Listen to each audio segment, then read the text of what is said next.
এই চ্যানেল কোনো বিরোধিতা, ক্ষতিকর বা অবৈধ কার্যকলাপকে সমর্থন করে না।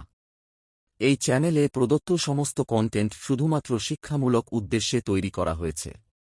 ये कैसा देश है? गरीब अगर लोन लेता है उसके लिए दूसरे नियम। अगर एक गरीब आदमी 1 लाख का लोन लेता है, 50,000 का लोन लेता है, तो उसके घर बैंक के अधिकारी पहुंच जाते हैं, कॉलर पकड़ के उससे बैंक का लोन वापस लेते हैं। दूसरे तरफ ऐसा होता है कि अगर 5,000 करोड़ 10,000 करोड़ का कोई लोन लेता है तो उसका हाथ पकड़ के विदेशों में भेज दिया जाता है। मुझे भी ये लगता है कि लोन 1 लाख 2 लाख का ना लेके 1-2 करोड़ का, लाख करोड़ का लोन लो, फिर उसमें छुटाने की भी जरूरत नहीं पड़ेगी और सरकार भी हाथ पकड़ के बाहर लेके जाएगी। कैसे एक भारत श्रेष्ठ भारत बना पाएंगे हम? पिछले 9 सालों में प्रधानमंत्री मोदी जी ने लगभग 100 लाख करोड़, 3 गुना ज्यादा का कर्जा लिया हुआ है। तो कर्जा का हमने देख लिया।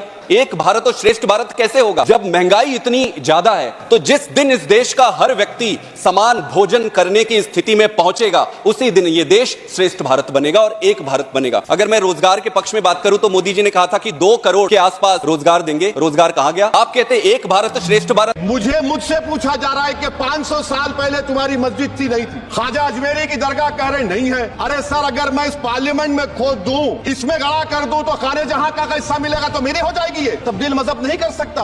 सरकार से पूछना पड़ेगा मुझे अपना मजहब बदलने के लिए। अम्बेडकर आज जिंदा होते तो बाबा साहब को भी कहते कि आप जाकर परमिशन लो, तब मजहब बदलना पड़ेगा आपको। वजीर आजम कहते कि वक्फ का ताल्लुक संविधान से नहीं है। अरे कौन पढ़ा रहा है वजीर आजम को? आर्टिकल 26 पढ़ा लीजिए।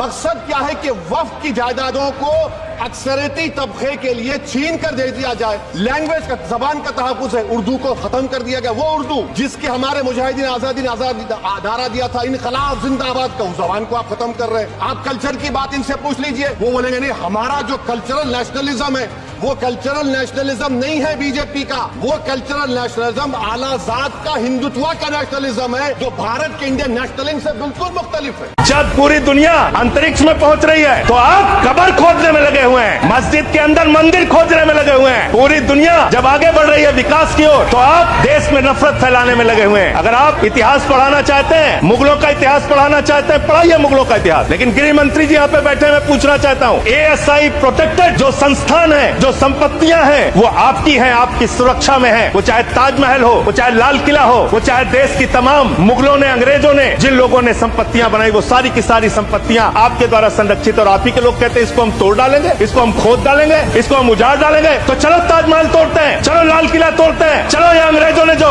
दिल्ली का रेलवे स्टेशन बनाया इसको तोड़ते हैं, चलो पूरे देश में खोदते हैं, सारी सड़कें तोड़ते हैं, सारे पुल तोड़ते हैं, पूरे देश में तोड़फोड़ करते हैं। हमारे घरों पे बुलडोजर तो मत चलाइए ना, हमारी कब्रों में तो हमें सुकून से सोने दीजिए ना। कल देश के माइनॉरिटी मिनिस्टर ने लोकसभा में खड़े होकर एक शेर सुनाया था कि मुझसे कोई बदगुमान न हो, तो मैं उन्हें एक शेर सुनाना चाहता हूँ। मैं आज जद पे हूँ तो इतना खुशगुमान न हो, चिराग सबके बुझेंगे, हवा किसी की नहीं। नीतीश कुमार जी हो, चंद्रबाबू नायडू जी हो, चिराग पासवान जी हो, जयंत चौधरी जी हो, देवे गौड़ा जी हो, जीतन राम मांझी जी हो, सबको समझना पड़ेगा कि जब जंगल में आग लगती है तो न वो बरगद बचते हैं जो हवा को आंधी में तब्दील करते हैं, न वो बांस बचते हैं जो आपसी रगड़ से चिंगारी पैदा करते हैं। और मंत्री जी, मैं इस सदन में अलग ऐलान ये कहता हूं कि जब भी इस देश की जमीन को लहू की जरूरत होगी, आपसे 2 कदम आगे इमरान खड़ा मिलेगा। ये मैं आपसे यकीन दिलाते हुए कह रहा हूं।